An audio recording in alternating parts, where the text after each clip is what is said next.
Family Fun Night. Tissue Paper Unicorn Masks, Part 1, Making the Mold. Hello, my name is Miss Krissy. I'm from the Harris County Public Library System and Lynn Starr College Sci-Fair. Tonight on Family Fun Night, we're going to learn how to make masks out of paper, tissue paper to be specific. This mask was made out of paper, and this is just tissue paper. And I made this almost 20 years ago.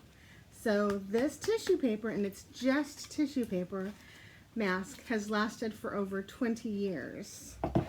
The same with this mask.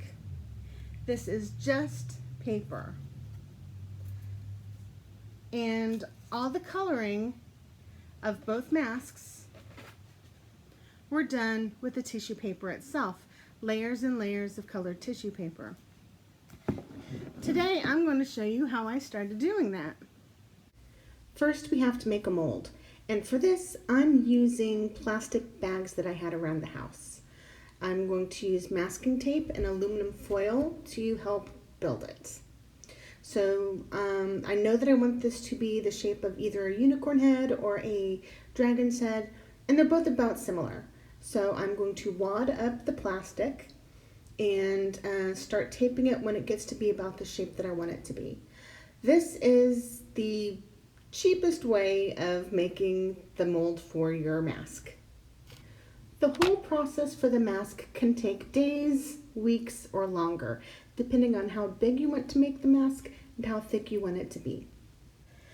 We start with the plastic at the bottom because this is going to be a cheap, simple way to make the bulk of the base that we're looking for. So it wastes less material, and most of these bags will be able to be used again once the project is over. The masking tape is going to keep the plastic in its shape, and the aluminum foil is what we're going to use to shape our final project. I'm going to be singing the unicorn song as I make my unicorn mask. A long time ago when the earth was green, there were more kinds of animals than you've ever seen. They'd run around free while the earth was being born, but the loveliest of all was the unicorn. There were green alligators and long-necked geese, some humpty-back camels and some chimpanzees, some cats and rats and elephants, but sure as you're born, the loveliest of all was the unicorn. God seen some sinning, and it gave him pain, and he said, "Stand back, I'm gonna make it rain." He said, "Hey, brother Noah, I'll tell you what to do.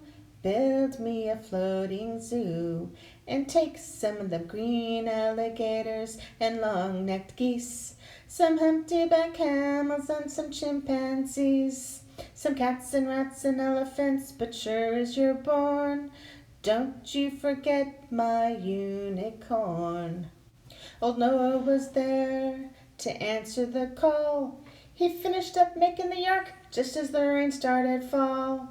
He marched in the animals 2 by 2, and he called out as they went through, "Hey Lord, I've got your green alligators and long-necked geese, some humpty-back camels and some chimpanzees, some cats and rats and elephants, but Lord, I'm so forlorn, I just can't see no unicorns." Then Noah looked out through the driving rain. Them unicorns were hiding, playing silly games, kicking and splashing while the rain was pouring. Oh, them silly unicorns. There were green alligators and long-necked geese, some humpty-back camels and some chimpanzees. Noah cried, "Close the door, because the rain's pouring, and we just can't wait for no unicorns." The ark started moving, it drifted with the tide. The unicorns looked up from the rocks and they cried. The waters came down and sort of floated them away. And that's why you never seen a unicorn to this very day. You'll see green alligators and long-necked geese, lots of humpback camels and some chimpanzees, some cats and rats and elephants, but sure as you're born, you're never gonna see no unicorn.